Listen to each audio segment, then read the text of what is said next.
social media platforms.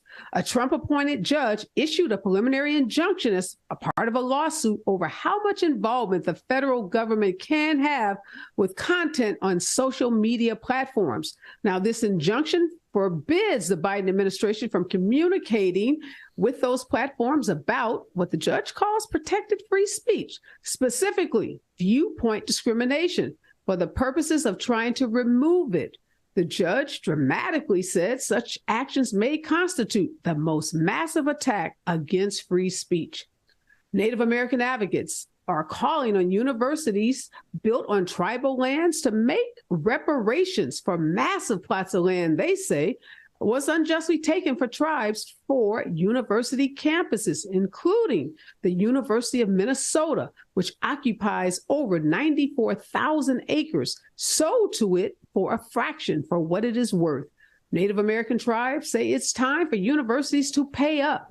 Now, the United States attempted to provide reparations to Native Americans before, showing its gratitude for those that served in World War II. In 1946, Congress created the Indian Claims Commission, and through that commission, paid out more than $1.3 billion to Native Americans. An Oklahoma judge threw out a lawsuit Friday that sought reparations for victims and descendants of the 1921 Tulsa race massacre, thwarting efforts by local advocates to seek justice for the attack's last 3 living survivors and the Tulsa residents or Tulsa community at large. Lawyers for the survivors of the Greenwood massacre are holding a press conference today, and they are vowing to fight what they say is an outrageous decision. Nearly 2 years after Congress finalized the first in a series of measures to improve the nation's aging infrastructure and combat climate change, some of the GOP lawmakers who originally tried to scuttle the spending are now welcoming it.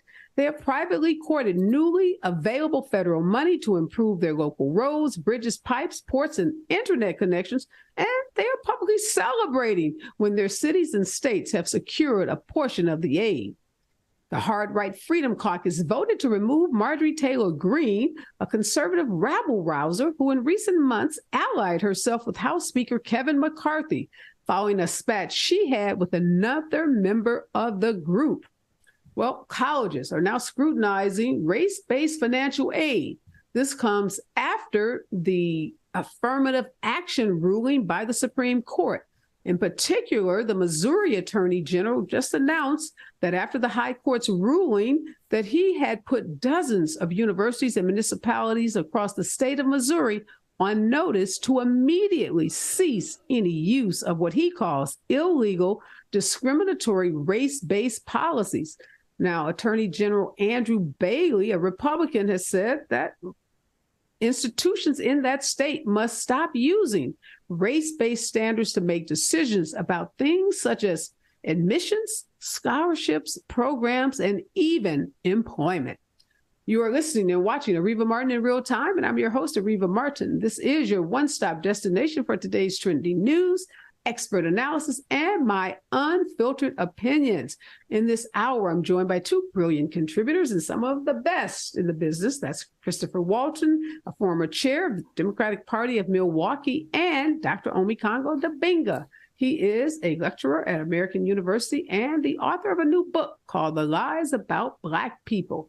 And in hour 2 today, we're going behind and beyond the headlines to do a deep dive on reparations.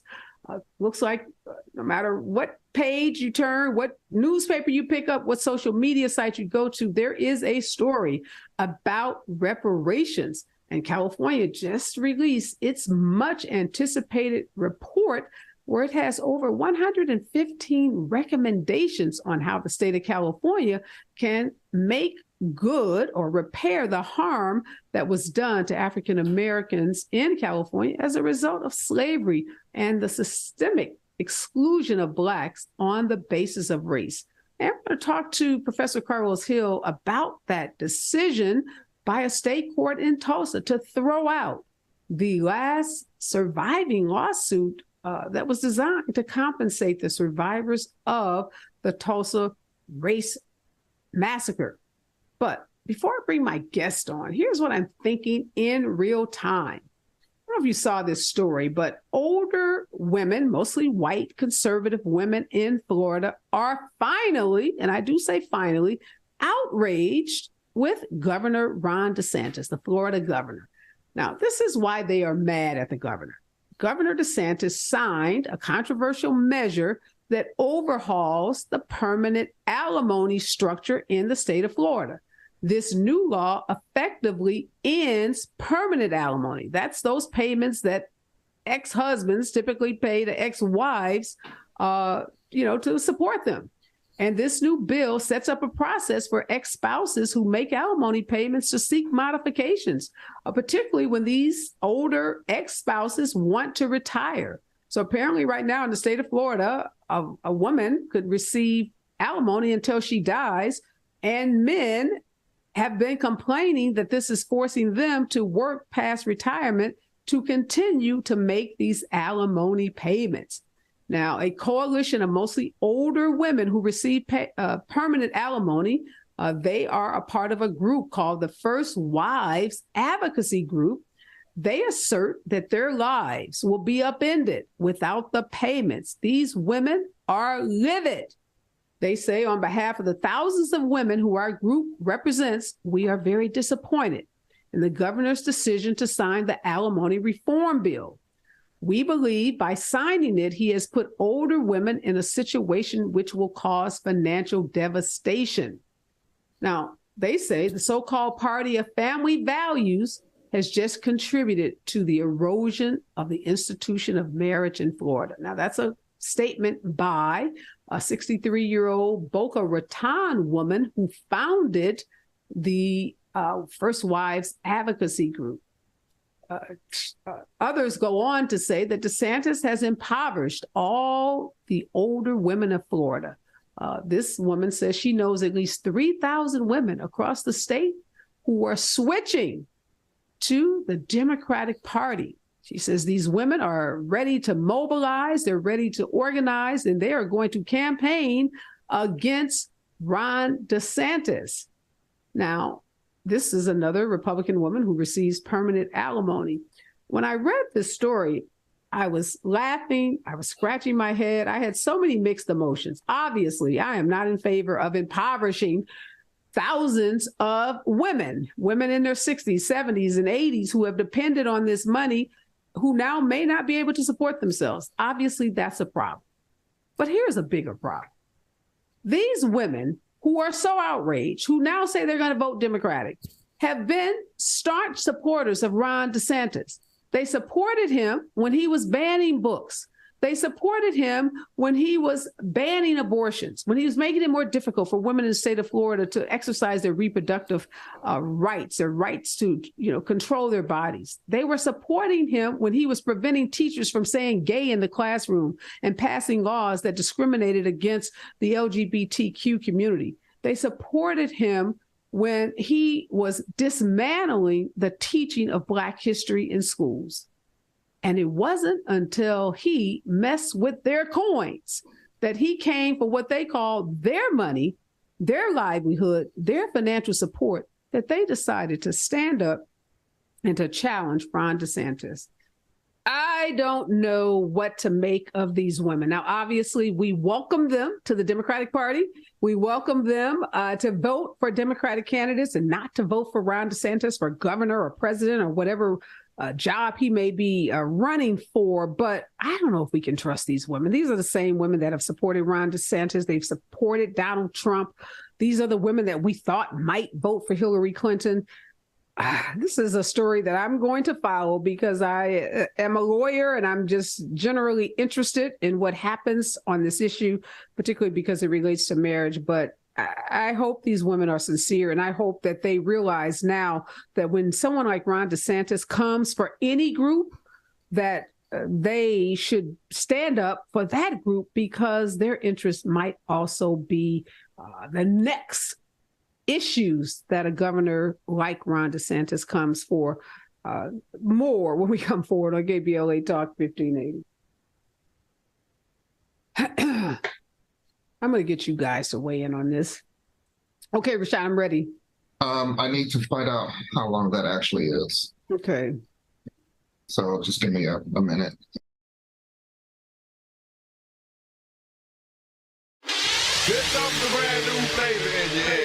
Race, social justice, sports, politics, art, music, culture. We do it all on the D.L. Hughley Afternoon Show. If you're not tuning in, then you are definitely missing out. It's the D.L. Hughley Afternoon Show, weekdays from 2 to 4 only on unapologetically progressive KBLA Talk 1580. Like a brand new flavor in your head. Yeah. This is a rather bold pronouncement, but we think we can back it up. If you come across a radio frequency anywhere putting more variety and more diversity on the air than KBLA Talk 1580, we sure would like to hear about your discovery. You got to have vision. You can search, but we are confident that you won't find more shows covering more topics, hosted by a more diverse and inclusive lineup of talkers than the squad we have assembled here at KBLA Talk 1580. This is the time, brothers. This is the time. We've got something for everybody. That's right. Health and healing, history and humor, issues and events, empowerment and entertainment, all in one station. What's really going on? Free enterprise, you dig? KBLA Talk 1580. Yes. Oh yeah. We got a lot to talk about. King Kong ain't got on me. If you're not listening to Tavis Smiley weekday mornings on KBLA Talk 1580, you're missing out. Everybody wants to talk to Tavis. That's one reason, by the way, why I'm so thrilled to have this conversation with you today. The three people I always most hoped would interview me were Phil Donahue, Studs Terkel, and Tavis Smiley. Donahue's retired, Terkel's deceased, so this is a real thrill for me. And the reason why I have such respect for what you do is you have a historically informed conversation of depth and detail. Be sure to tune in to Tavis Smiley weekday mornings, 9 a.m. to 12 noon on your unapologetically progressive radio station, KBLA Talk 1580. KBLA Talk 1580. Is the pen mightier than the sword? They say the pen is mightier than the sword. At KBLA Talk 1580, we not only have a lot to talk about, we have a lot to write about. Politics, relationships, business, empowerment, and culture. The all-star roster at KBLA Talk 1580 has you covered. That's what it's all about. Be sure to follow us on all our socials for our latest book releases, op-eds, essays, and commentaries from our hosts. And, of course, download the KBLA 1580 app as we strive to remain your most trusted, credible, and reliable source for the issues you care about. This is unapologetically progressive. KBLA Talk 1580. What up, baby? There are millions of boys and girls who are young, gifted, and black. I'm young, gifted, and black.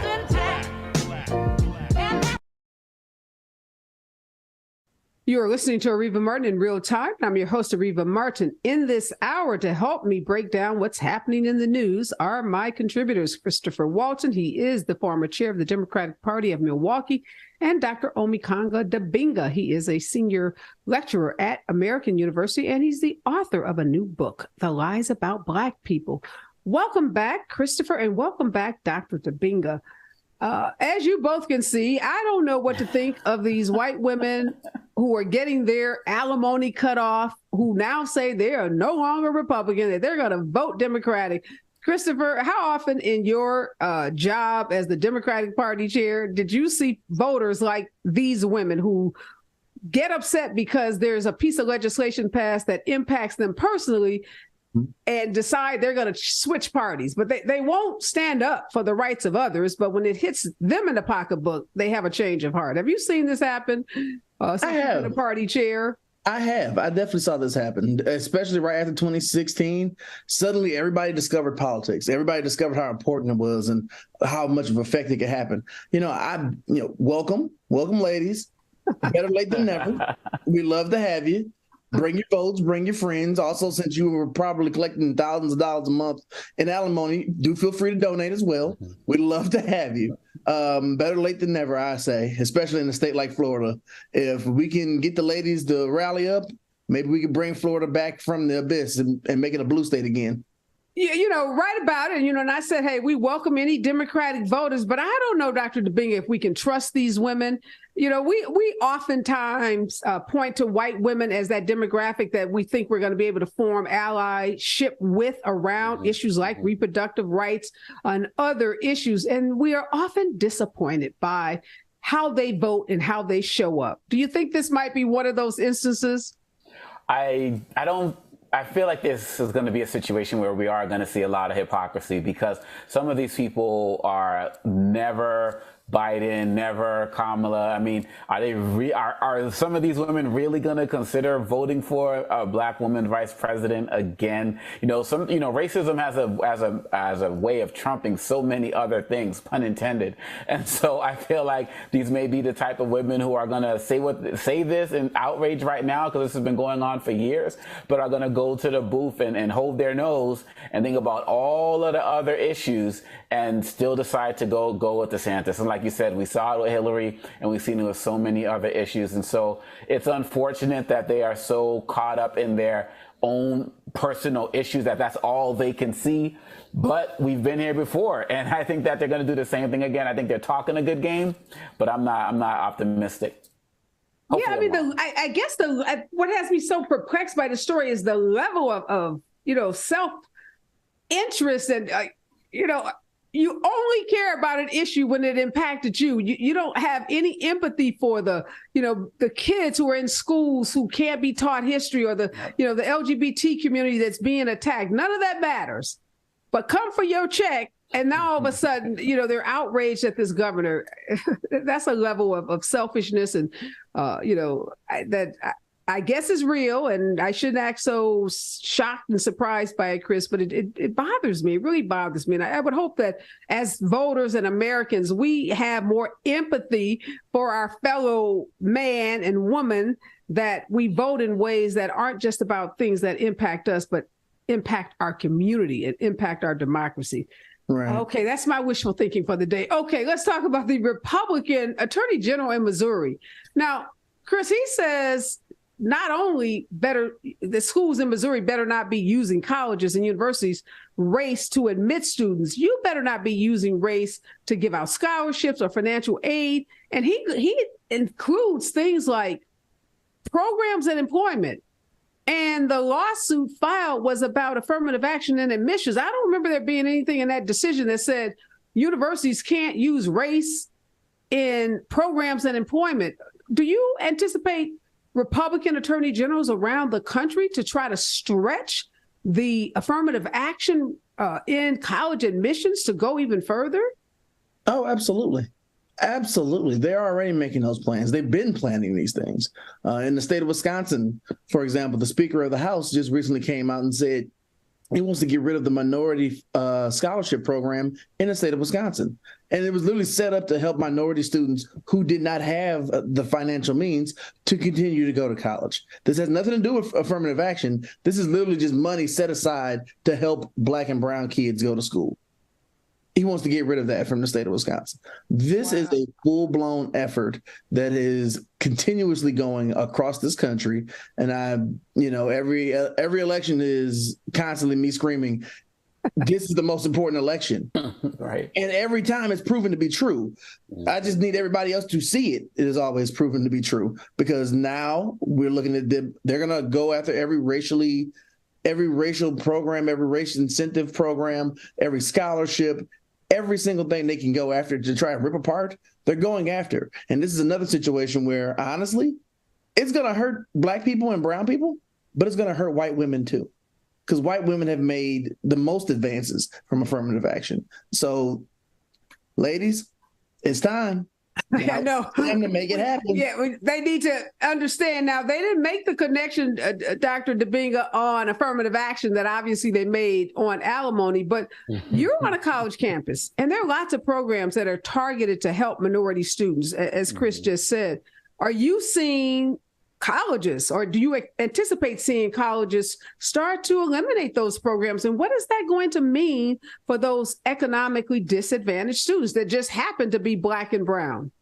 Well, I think that for states that are blue in Washington, D.C. as well, you're going to have situations where there are going to be lawsuits and the like, and schools are going to have to come out and vocally and verbally say that this is our commitment to, to continue what we're doing. But in these red states where you have a lot of black and brown students as well, going back to what Chris was talking about, Wisconsin, you have the legislators there who are threatening the whole University of Wisconsin system to get rid of all of their DEI programs or lose millions of dollars in funding, which is going to lead to tuition increases and other things like that. There are about close to 200 jobs that are on the chopping block there that have to do with DEI. So that's not increases in tuition for just black and brown students. That's going to be everybody. So once again, we see a situation where policies like these are designed to hurt black and brown people, but by default are going to hurt everybody. And if white people haven't started to figure it out now, you can't just have this mentality, if I'm white, I'm going to be okay. They are going to come for you. And they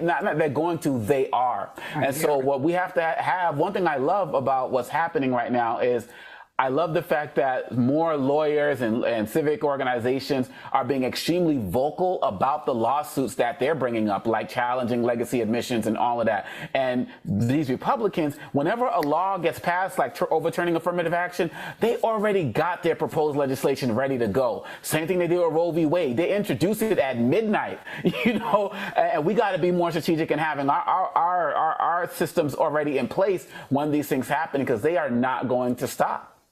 Yeah, that's such a great point. The concept of exposure, and I've been having this conversation with a lot of folks, and it's really that Republicans are going so far.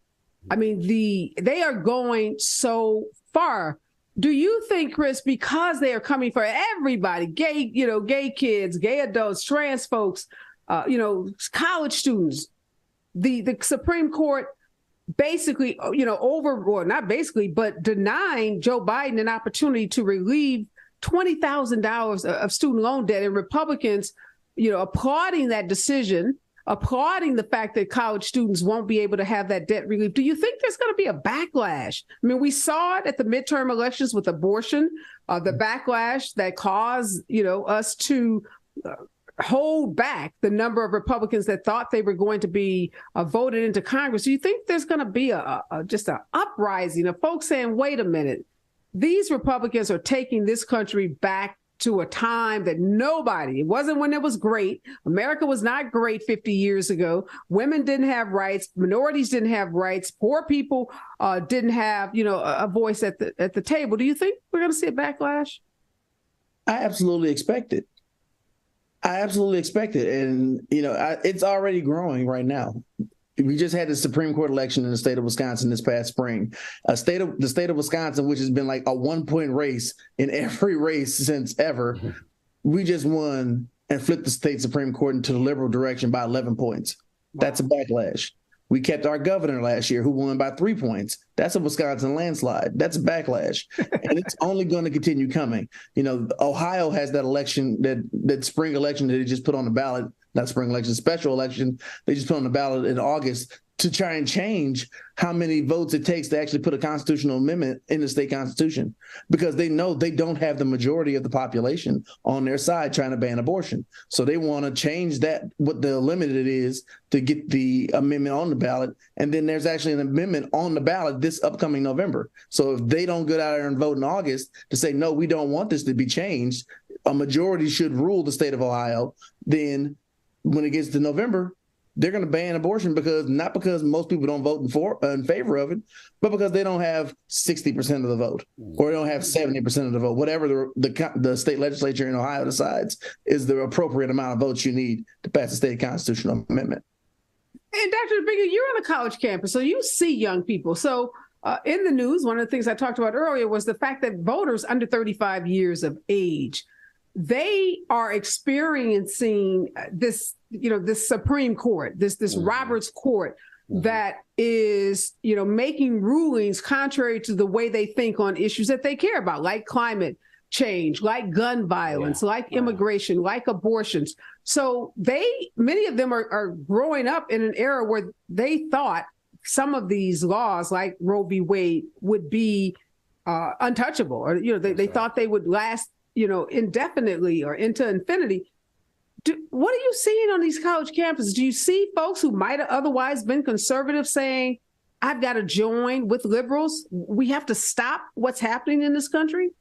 I'm definitely seeing some of that. I'm definitely seeing some conservative students who don't have a problem with some of the things that are happening because they feel like they're in a position. You can outlaw, abortion, but rich people are going to be able to get it. You can outlaw various things on the college campuses. They're still going to be able to get access. So those folks who feel like they're going to be fine no matter what. But I am definitely encountering, other conservative students who basically have the mindset of, I may not agree with you on some policies, but I agree with your ability to live, to be able to do the things that you want to do in your life without being targeted by the government in many ways, shapes, and forms. And they see a lot of things that are happening as an overreach. And so even, my last semester, I had students, I asked them a question.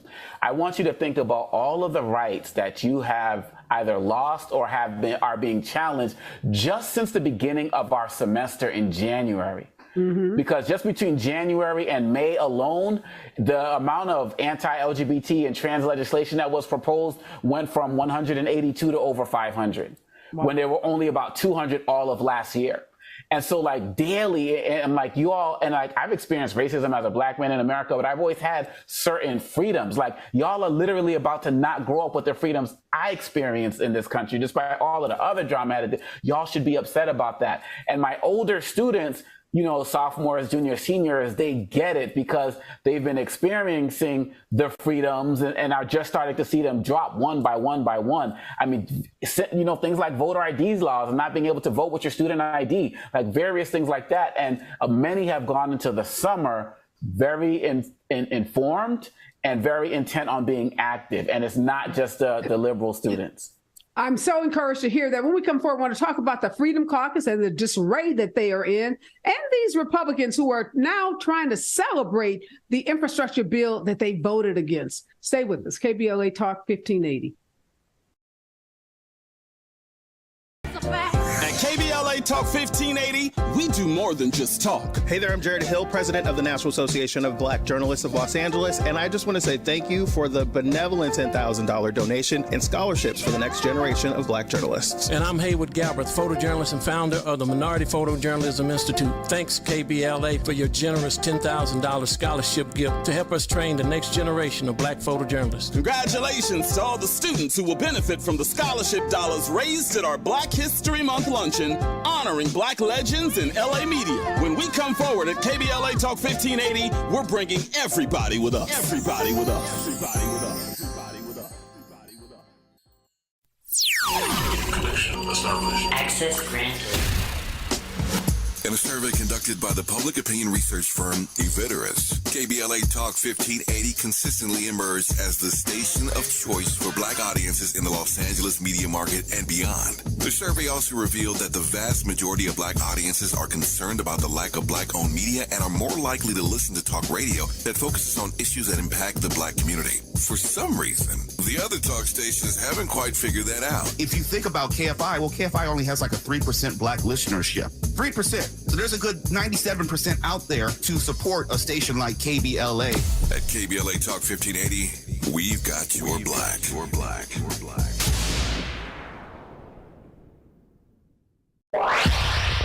Follow the leader. KBLA Talk 1580. Follow the leader. Be sure to follow us on Instagram at KBLA 1580. Follow the leader. Are you ready? The station leading the way with exclusive interviews, Follow the leader. stimulating conversation, and intellectual discourse that empowers, enlightens, and informs. Follow the leader. Follow the leader at KBLA 1580. We've got a lot to talk about. Keep following the leader. Follow the leader. Follow the leader. Follow the leader. Follow the leader. Follow the leader. Follow the leader. Gotta stay fresh, my house shot with a red spot, shot with a red spot, shot with a red spot. Have you visited us online for the grand opening of KBLA.store? For the best in new merch, gift ideas, books, media, and more, log on to KBLA.store. Be sure to check out our KBLA team favorites at KBLA.store today. That's KBLA.store for all the official merch on your favorite talk radio station, KBLA Talk 1580. Your bounce is back.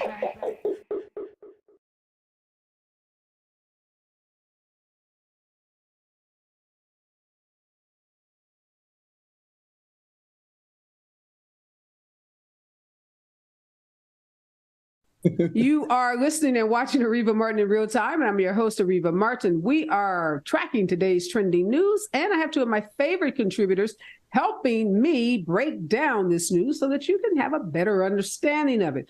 Christopher Walton is here, and Dr. Omekongo Dibinga. All right, Chris, the Freedom Caucus.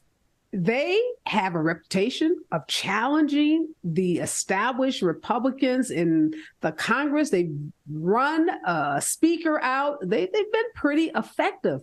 They right now appear to be in total disarray because Marjorie Taylor Greene, I guess she called Lauren Boebert a name. And they've been fighting with each other, and now Marjorie's been put out of the caucus, and Jim Jordan says he supports Marjorie. So, I mean, it looks like a one big family feud going on in this Freedom Caucus. What do you make of this? You love to see it. You love to see it. Honestly. Say, get the box of popcorn, huh? Sit back. Let's just enjoy the ride. I am in no position or interest in stopping the Republicans from fighting each other. Any day they want to lay out all the family drama and throw it all on the front lawn, I would love to see somebody throwing clothes out from Speaker McCarthy's office. Throw it all out there right on the front grass of the Capitol. I'm perfectly fine with that because they've earned everything they deserve. And so I love to see this. In Marjorie Taylor Greene, you were too crazy for the Freedom Caucus. Yeah. You got ran off the funny farm. So what exactly is that saying about you? And the fact that her and Lauren Boebert, the two who were cheering each other on to State of the Union, screaming at the president like they had lost it. Well, obviously, had lost their minds. You know, this is what happens. This is what happens when you elect unserious people to serious positions. Yeah. You see it. You go to a circus, you're going to see a clown. This is what is happening right now. Yeah, you just raised a really good point. You're sending unserious people to Congress. You're sending people who don't have an agenda other than to be disruptive, other than to get on Fox News, other than to have a social media post go viral.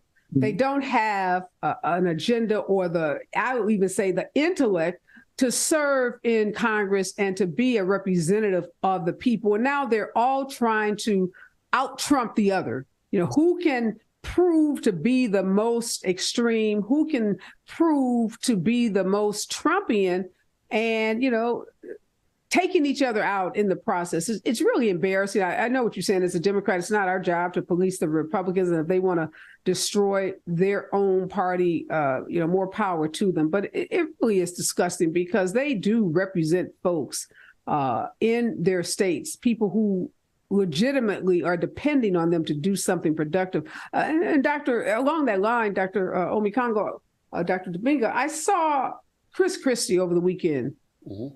Oh my God, tore into Donald Trump, said that he has no agenda other than to basically to promote himself, to continue to litigate this already litigated issue that he won the 2020 election, is only in the 2024 election to feed his ego. And I mean, he's come after him in the most aggressive way we've seen any of the other candidates. Do you think it's resonating with those voters in the Republican Party that want to do something other than support Donald Trump? I don't think so. And the reason why I don't think so is because everybody knows Chris Christie doesn't have a chance of winning. He's in that category with, Asa Hutchinson and the like.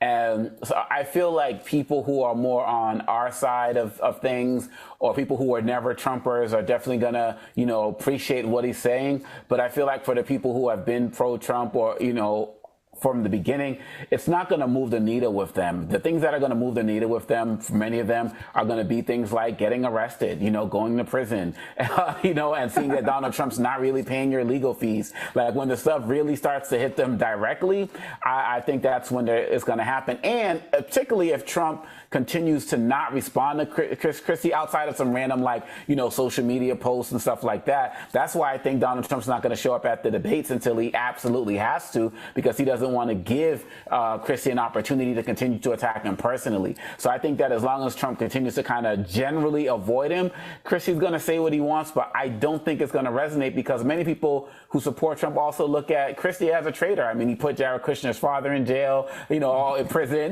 there's a whole bunch of things. And so when he turned on Trump a few months ago, that was when they were done with him and he became a traitor in their eyes. Yeah, I think that's true. Christy, you have any sense that Christie will be able to break through to any of those, what I'm going to call more moderate Republicans that have not been, supportive of Trump? Chris Christie stands as much chance as Chris Walton getting the Republican presidential nomination. I love you. You're so matter of fact. You're like, no. It's not happening. But again, I love to see it. Throw as many punches, throw as many haymakers as you can, get them all bloodied up, and then hand them over to us. We'll finish. All right. I'm going to get your opinion on this. I just was perusing the news as I do all day. Hill Harper. Beloved actor, Harvard Law School graduate. He's thrown his hat into this Michigan's 2024 race to run to the left of moderate Democrat Elisa Slotkin. They say it's going to be an uphill battle for him, but what do you make of Hill Harper? I guess there have been rumors that he was going to get into this race for a while now, but he's made it official. I generally have a strong stance on people in the acting community getting into politics. You have a strong stance, pro or against? Against. Okay. Because I've seen it at least twice now with Ronald Reagan and Donald Trump, and it just is not didn't turn out well in either of those cases. So I'm just generally not. Don't forget Arnold Schwarzenegger.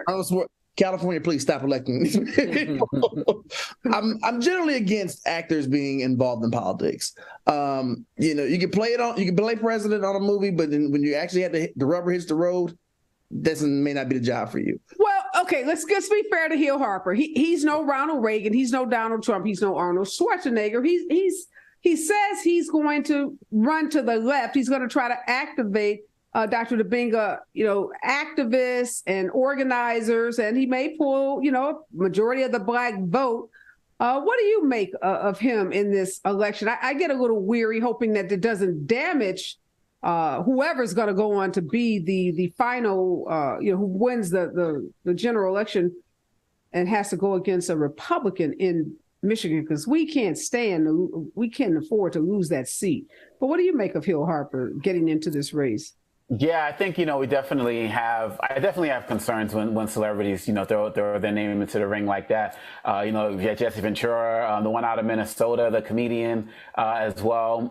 You have, of course, also Dr. Oz and the like. I believe that they cause more problems than they can solve. Having said that, though, everybody deserves a chance. And there are a lot of Democrats who are just really upset right now. They're upset with the fact that Biden's not going to even consider expanding the Supreme Court. They have issues with other things that are going on. I'm sure that he's probably going to have issues on policing that are to the left of the current senator. And so there's a very young, and you see Gavin Newsom's kind of playing. And I'm sorry, let me correct it. So Elise Slotkin and Hill Harper are going to be running for a Senate seat in Michigan. Elisa now is a congresswoman. Mm-hmm. So whose seat is this, Chris, that they're running for? This is currently Debbie Stabenow's seat.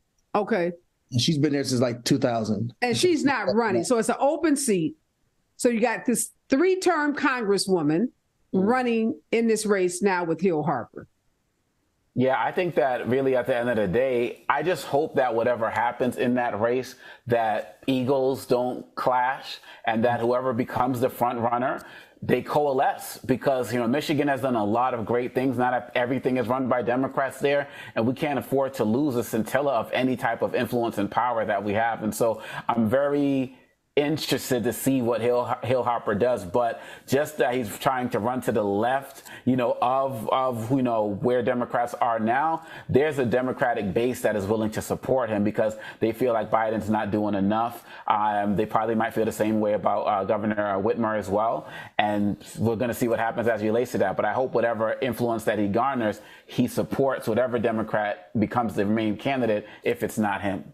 And Chris, go ahead, because I was going to ask you, how does this complicate things for the party? Because the established Democratic Party is obviously going to support and has already vowed their support for the Congresswoman. So does that put Dems in a difficult position, particularly with Black voters?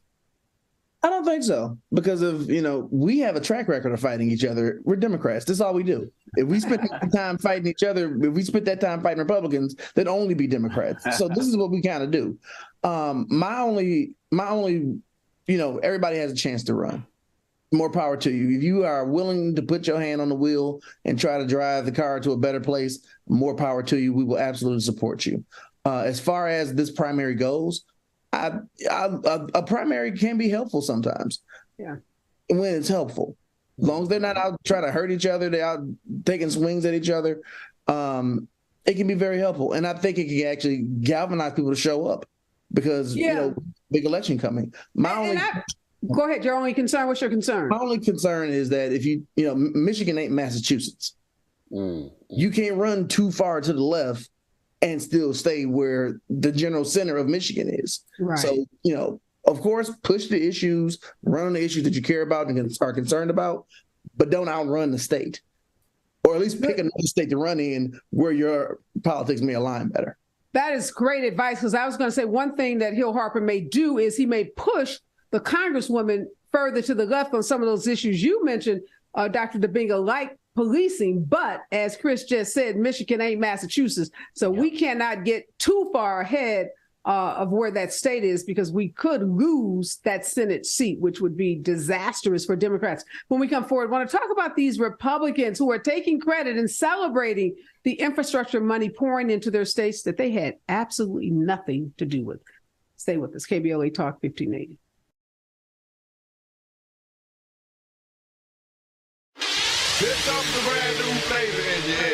Race, social justice, sports, politics, art, music, culture. We do it all on the D.L. Hughley Afternoon Show. If you're not tuning in, then you are definitely missing out. It's the D.L. Hughley Afternoon Show, weekdays from 2 to 4 only on unapologetically progressive KBLA Talk 1580. Like a brand new flavor in your head. Yeah. This is a rather bold pronouncement, but we think we can back it up. If you come across a radio frequency anywhere putting more variety and more diversity on the air than KBLA Talk 1580, we sure would like to hear about your discovery. You got to have vision. You can search. We are confident that you won't find more shows covering more topics, hosted by a more diverse and inclusive lineup of talkers than the squad we have assembled here at KBLA Talk 1580. This is the time, brothers. This is the time. We've got something for everybody. That's right. Health and healing, history and humor, issues and events, empowerment and entertainment, all in one station. What's really going on? Free enterprise, you dig? KBLA Talk 1580. Yes. Oh yeah. We got a lot to talk about. King Kong ain't got on me. If you're not listening to Tavis Smiley weekday mornings on KBLA Talk 1580, you're missing out. Everybody wants to talk to Tavis. That's one reason, by the way, why I'm so thrilled to have this conversation with you today. The three people I always most hoped would interview me were Phil Donahue, Studs Terkel, and Tavis Smiley. Donahue's retired, Terkel's deceased, so this is a real thrill for me. And the reason why I have such respect for what you do is you have a historically informed conversation of depth and detail. Be sure to tune in to Tavis Smiley weekday mornings, 9 a.m. to 12 noon on your unapologetically progressive radio station, KBLA Talk 1580. KBLA Talk 1580. Is the pen mightier than the sword?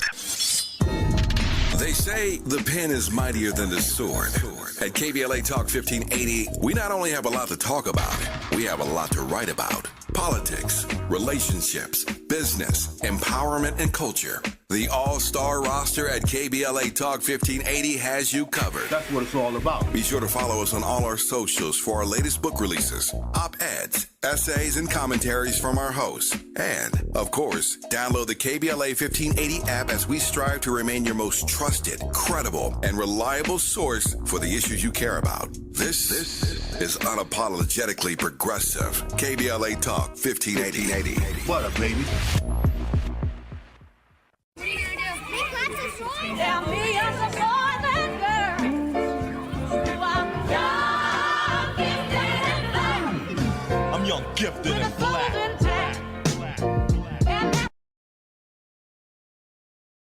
We're back, and we are tracking today's trending news. And one of the stories that caught my attention is the story about these GOP lawmakers, the same folks who tried to scuttle and wouldn't vote for the bipartisan infrastructure bill. Now that millions, and in some places billions of dollars, are pouring into their states, cities, and counties, these same Republicans who gave Biden hell are now publicly celebrating and literally trying to take some credit for all of this federal money for local bridges and roads and pipes and ports and high-speed internet. All right, Chris, so is this the game? Vote against it, but if it passes and money comes into the state and jobs start to get created and people get excited, then take credit for it. You know, we've never known Republicans to be shameful people. True that. They don't possess that. They don't possess Shaheim, I guess. I don't know. You know, you got Congresswoman Michelle Steele out in California. You got Ken Covert, people who are literally voting against everything that the president puts forward. Infrastructure bill, voted against the Inflation Reduction Act, voted against the original stimulus package that he came in and put in place. But they love him to death when it comes to give me that money. So me personally, I'd love to see a law put in place. If you voted no, mean it. Vote no. You don't get any money in this district because you said no.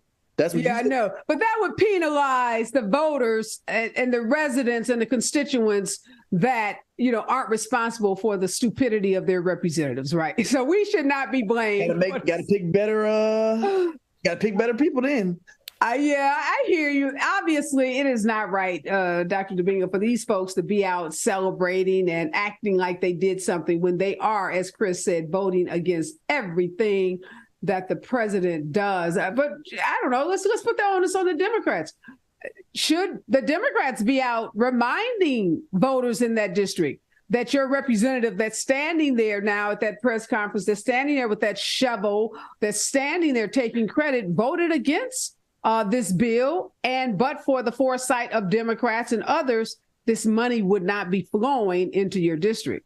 They should be doing that every single day. You know, I heard one host say that one of the reasons why, you know, Republicans don't want these rural areas and stuff to have broadband and high-speed internet and the like is because they may start listening to different news sources, you know, as opposed to getting the same funneled information from their favorite politician or talk show host, and, you know, on AM radio. And that's one of the problems is that, you know, it kind of goes off of Chris's point, you know, is that if these voters were sophisticated enough to really understand that these politicians they keep putting into office don't represent their interests, then they would be more likely to challenge them and really say, we need this road, we need this bridge. What are you doing? I mean, you got people like Tuberville and Marjorie Taylor Greene voting against this stuff, but going online, promoting these things. So I'm glad that Biden is going to these districts. I think he was already in Marjorie Taylor Greene's ones, or he's going to it. Keep going there. And, you know, Jamie Harrison, y'all got to be more strategic about reminding them every single day that Democrats did this. And put up the legislation that the Republicans have proposed for infrastructure. Oh, what? There's nothing there. Like, actually show the blueprint, show the plan, and say, you know, who do you want to build this road, to build this school, to build this hospital? If you want this to continue, this is where your vote needs to go. But the Republicans are so much stronger on making it about identity politics and the culture wars that people have forgot about their own basic needs because they're focused on the preservation of whiteness. Right. Great point. There's a really good example of what this infrastructure bill did. The freeway fell down in Philadelphia. Yeah. A large part, I-95, a major artery for this nation. They got it back up in 2 weeks because the president has put money into Pennsylvania, which allowed them to immediately put all these trucks, all this infrastructure, the whole state of Pennsylvania, the federal government, the city of Philly, all came together and got the road back up that quickly. That needs to be on every campaign ad in the Pennsylvania area and around the nation. And all the jobs that created, right? All the income that goes in, all the money that gets poured into these states, these cities, these counties. So I get so frustrated when I hear people say, well, Biden ain't done nothing. Are you insane? Like, are you like, where have you been? That the money from infrastructure is so massive. I mean, I've been at conferences where mayors talk about all the money that's pouring into their city. So we just got to get that word out because it is game changers, transformative.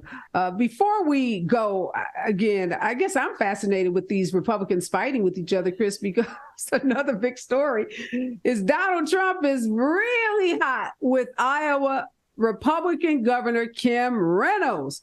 He said, look, Kim, you better figure out which side your bread is buttered and who's buttering that bread, because she's cozying up with Ron DeSantis, saying she's going to stay neutral in this presidential race. And Trump went on his Truth Social and said, don't forget, girlfriend, that I endorsed you. I came to your state and rallied with you and helped you come from behind to win your race. And now you're going to cross me and suggest that you're not going to endorse me. You know, Trump doesn't stand for disloyalty, even though he's disloyal to everybody. What's Kim going to do? Because Trump, and he had made it plain that Kim Reynolds, you better get with the program. You know, won't he do it? I just love this. Won't she do it? Won't she do it? I love how this is going. Kevin McCarthy also hasn't endorsed, and I know that is rubbing him the wrong way. There are a lot of people that haven't endorsed yet, so I think he should go down every single list of who has not endorsed him yet and just start picking them off one by one, because they are showing disloyalty to the Cheeto, and people demand that they all show how loyal they are. So when we get to the general election next year, we can remind people who their loyalties lie to. They don't lie to you. They don't lie to Ohio. They don't lie to Texas. They lie to Donald Trump. Yep. Yeah, and I don't know why these folks call Donald Trump in, because they know once he does a rally for you or endorses you or does a social media post, you owe him your life. You owe him your firstborn child, your blood. You owe him everything. And that's how he thinks about politics. He's so transactional. So he says, look, Kim, I was in your state to help you. And how dare you not support me? How dare you not endorse me? And this concept of remaining neutral, that's completely unacceptable to him. Okay, Dr. Dibinga, I'm going to give you the last word. All right, Republicans fighting each other. Does it help Joe Biden, or do we just need to stay focused on our own drama? Because we got enough of it in the Democratic Party for sure. It definitely helps Joe Biden, and he needs to spend this time where he doesn't have to attack the Republicans because they're attacking each other, building the Democratic coalition, making sure that he's getting rid of all of this talk about being too old, meeting with those who might provide some type of opposition to him, not in terms of running, but in just some of the things that they say, and just let people know, as Chris said in the beginning, every next election is the most important, reminding them of what needs to come, and him and Vice President Harris need to be focused on. There's a lot of things they can do internally to get the Democratic Party in line going into 2024, because it's not about comparing him to the almighty. It's about comparing him to the alternative. And that's focus number one.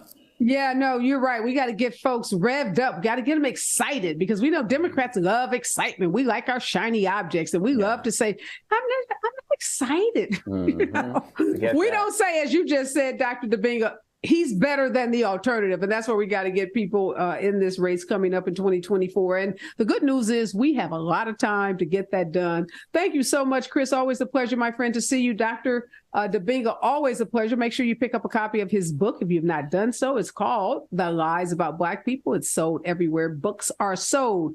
When we come forward, we're going to be talking about reparations and why is it in the news, and what does it mean to have lawsuit dismissed in Tulsa, Oklahoma, at the same time that California has made 115 recommendations on how to address racial atrocities that folks in the state of California have experienced.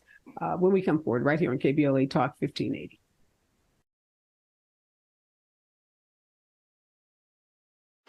Here comes the brand new flavor in your head. Race, social justice, sports, politics, art, music, culture. We do it all on the D.L. Hughley Afternoon Show. If you're not tuning in, then you are definitely missing out. It's the D.L. Hughley Afternoon Show, weekdays from 2 to 4 only on unapologetically progressive KBLA Talk 1580. Like a brand new flavor in your head. Yeah.